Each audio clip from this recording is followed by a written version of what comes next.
নমস্কার বন্ধুরা, কেমন আছেন আপনারা? আশা করছি আপনারা প্রত্যেকে ভালো আছেন। নিয়ে এলাম টেক আপডেটের একটা নতুন পর্ব, যেখানে আমরা আলোচনা করি সারা দিনের টেক জগতের কিছু গুরুত্বপূর্ণ খবর নিয়ে। তাই ভিডিওটাকে শেষ পর্যন্ত অবশ্যই দেখার অনুরোধ রইল আপনাদের কাছে। এবং যদি ভিডিও ভালো লেগে থাকে তারপরে আপনারা অবশ্যই লাইকটা করতে ভুলবেন না, কারণ আপনাদের একটা ছোট্ট লাইক আমাদের যে উৎসাহ সেটাকে কিন্তু 4 গুণ 5 গুণ করে দেয়। তাই অবশ্যই লাইক করতে ভুলবেন না এবং চ্যানেলটাকে সাবস্ক্রাইব করতেও ভুলবেন না, কারণ আপনারা যদি সাবস্ক্রাইব না করেন তাহলে পরবর্তী যে আপডেটগুলো আমি দেবো সেগুলো আপনারা মিস করে যেতে পারেন। তাই অবশ্যই লাইক আর সাবস্ক্রাইব করে দেবেন। প্রথম যে খবরটা বেরিয়ে আসছে সেই খবরটা বেরিয়ে আসছে ভিভোর পক্ষ থেকে। ভিভো V20 একটা লিক বেরিয়ে চলে এসছে এর ক্যামেরার সম্বন্ধে, এবং এখানে ডুয়েল সেলফি ক্যামেরা থাকবে বলে শোনা যাচ্ছে। সেরকমই কিছু লিক্স বেরিয়ে এসছে। এবং এর যে প্রাইমারি সেন্সরটা রয়েছে সেটা 44 মেগাপিক্সেলের হবে, অর্থাৎ সোজাসাপটা ভাষায় ভিভো S7 বলে কদিন আগে একটা ফোন বেরিয়েছিল, সেখানে যে ক্যামেরাটা ইউজ হয়েছে এটাই কিন্তু এখানে সেলফি ক্যামেরা হিসেবে ইউজ হচ্ছে।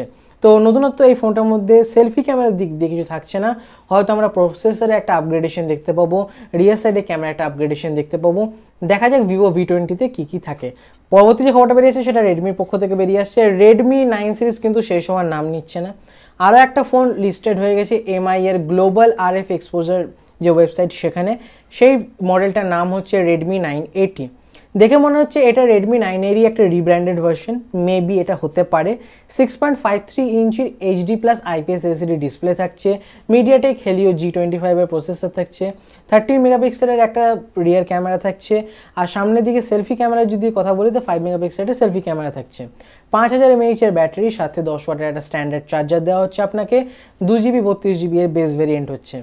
একবারে হুবহু রেডমি 9 এর মতো লাগছে। এখন এটা গ্লোবালি লঞ্চ হবে কিনা জানা নেই, হয়তো কোনো একটা দেশে রেডমি 9A যেটা রয়েছে সেটাই রিব্র্যান্ড হয়ে রেডমি 980 এই নামে কিন্তু আসতে পারে। এখন let's hope for the best. যদি এটা আবার একটা লঞ্চ করে আমাদের এখানকার মার্কেটে, তাহলে সেক্ষেত্রে মার্কেট কিন্তু ডিস্টার্ব হতে পারে। সে কারণে রেডমি 980 এই মুহূর্তে আমি সম্ভাবনা দেখছি না। পরবর্তী যে খবরটা বেরিয়েছে সেটা হুয়াওয়ের পক্ষ থেকে বেরিয়ে আসছে।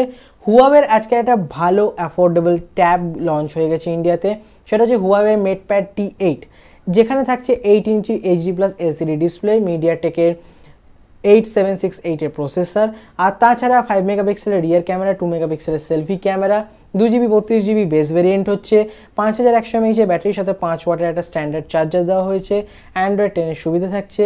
দাম রাখা হয়েছে 9999 রুপিস। তো বেশ ভালো অ্যাফোর্ডেবল প্রাইসে হুয়াওয়ে কিন্তু তাদের এই ট্যাবটাকে নিয়ে এসছে।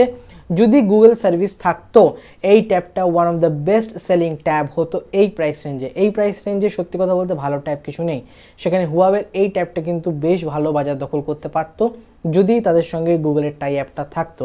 আপাতত গুগলের টাই অ্যাপ নেই, অ্যাপ গ্যালারি থেকে ভালোভাবে স্টেবল কোনো আপনারা অ্যাপ ইউজ করতে পারবেন না, তাই আমি কিন্তু এটাকে রেকমেন্ড করি না।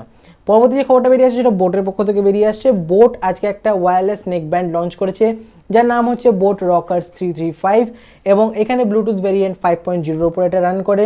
ডুয়েল পেয়ারিং থাকছে, যেটা অত্যাধুনিক সুবিধার মধ্যে একটা। নয়েজ আইসোলেশন থাকছে, বেশ ভালো। কিন্তু সত্যি কথা বলতে এদের অ্যাডভার্টাইজমেন্টে আমি কোনো রকম কিন্তু IP রেটিং দেখতে পেলাম না, যেটা আমার একটা চিন্তার বিষয় অবশ্যই থাকবে যে কীরকম কোয়ালিটি দিয়ে ওরা ইউজ করছে। যদি IP রেটিং সব কিছু নয়, বাট এখানে যদি সাউন্ড কোয়ালিটি যেটা সেটা যদি আউটপুটটা আমরা ভালো পাই সেক্ষেত্রে কিন্তু অনেক বেস্ট হবে বলে আমার মনে হয়। আপনাদের কি মতামত অবশ্যই কমেন্ট বক্সে লিখে জানাবেন। পোকো M2 আজকে লঞ্চ হয়ে গেল। পোকোর একটা নতুন ফোন, পোকো M2 Pro এর একটা লাইটার ভার্সন আপনারা বলতে পারেন, যার দাম রাখা হয়েছে 10,999 রুপিস 6GB 64GB ভ্যারিয়েন্টের জন্য। এখানে থাকছে 6.53 ইঞ্চির ফুল HD+ IPS LCD ডিসপ্লে, যেটা একদম নতুন, খালি শুধুমাত্র যে রেডমি 9 প্রাইম সেখানে ইউজ হয়েছিল। এছাড়া মিডিয়াটেকে হেলিও G80 প্রসেসর থাকছে, যেটা সবথেকে বেস্ট একটা প্রসেসর এই প্রাইস রেঞ্জে। এটাও একদমই নতুন একটা ফোনের ফিচার, যেটা রেডমি 9 প্রাইমে ছিল। 13+8+5+2 মেগাপিক্সেলের কোয়াড রিয়ার ক্যামেরা সেটআপ দেওয়া হয়েছে এই ফোনটার মধ্যে, যেটা বেশ অনন্য ব্যাপার, যেটা রেডমি 9 প্রাইমে ছিল। সেলফি ক্যামেরা হিসেবে থাকছে 8 মেগাপিক্সেলের একটা দারুণ সেলফি ক্যামেরা, যেটা রেডমি 9 প্রাইমে ছিল। এছাড়া 5000 mAh এর ব্যাটারির সাথে 18 ওয়াটের ফাস্ট চার্জার আপনাকে দেওয়া হয়েছে, যেটা কিন্তু বিশাল বড় একটা ব্যাপার, এটাও রেডমি 9 প্রাইমে ছিল। সোজা ভাষায় বলি, রেডমি 9 প্রাইমের একটা রিব্র্যান্ডেড ভার্সন হচ্ছে পোকো M2, যেখানে মাত্র 1000 টাকা এক্সট্রা দিয়ে আপনারা 2GB এক্সট্রা র্যাম পেয়ে যাচ্ছেন। নতুনত্ব কিচ্ছু নেই, খালি এক্সট্রা র্যাম দেওয়া হচ্ছে আপনাকে 1000 রুপিসের বিনিময়। যদিও এটা ভালো ডিল বলে আমি মনে করি, কিন্তু পোকো যে ইন্ডিপেন্ডেন্ট ব্র্যান্ড সেটা কিন্তু আমরা এই ফোনটার ক্ষেত্রে বলতে পারছি না। জাস্ট সিম্পল কপি পেস্ট ওরা করে দিয়েছে, এখানে কোনো রকম নিজস্বতা কিন্তু পোকো রাখেনি, খালি পোকো লঞ্চারটা ছাড়া।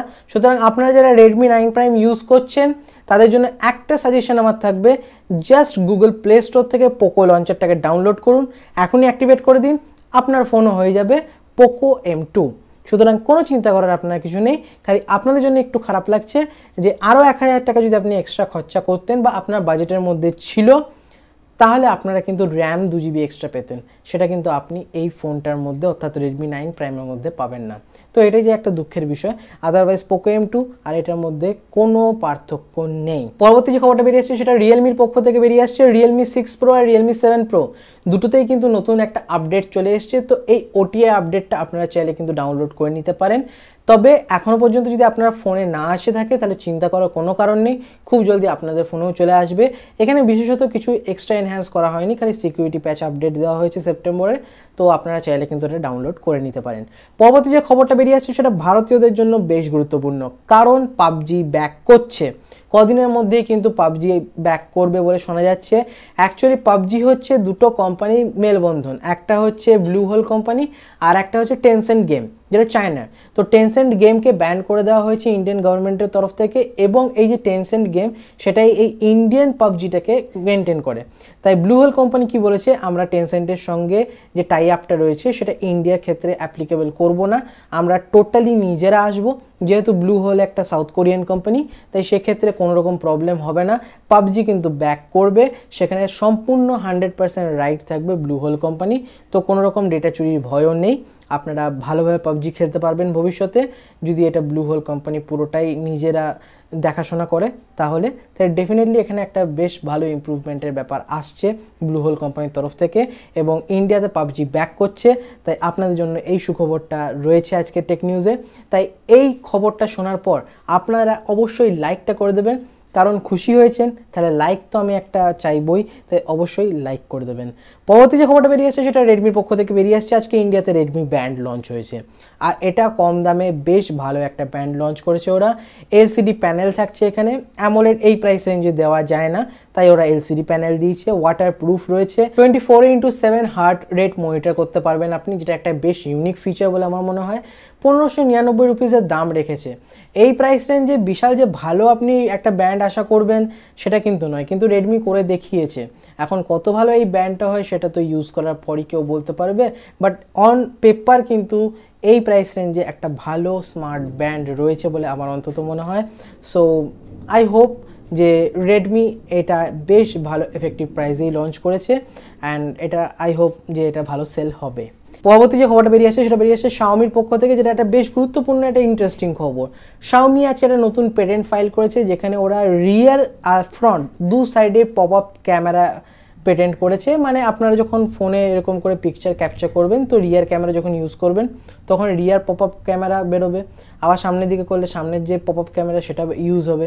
তো সেক্ষেত্রে ডুয়েল পপ আপ ক্যামেরা যুক্ত একটা ফোন ওরা পেটেন্ট করেছে, যেখানে 3.5mm জ্যাকের কোনো গল্প নেই, আর এখানে ফ্ল্যাট ডিসপ্লে হবে, কোনো রকম কার্ভ ডিসপ্লে বা ইউনিবডি ডিজাইন এইসব কিছু থাকবে বলে আমার মনে হয় না।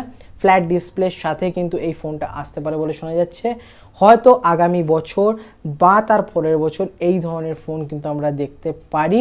এখন কতটা এরকম ধরনের ফোন অস্তিত্বে আসবে সেটা নিয়ে যথেষ্ট সন্দেহ রয়েছে, বাট ওরা কিন্তু পেটেন্ট ফাইল করেছে। তো এই হলো আজকের টেক আপডেট। জানি আপনাদের ভালো লেগেছে, ভালো লেগে থাকলে লাইক বাটনটা অবশ্যই প্রেস করবেন, চ্যানেলটাকে সাবস্ক্রাইব করে পাশে যে বেল আইকন সেটাকে অন করে অল করে দিন।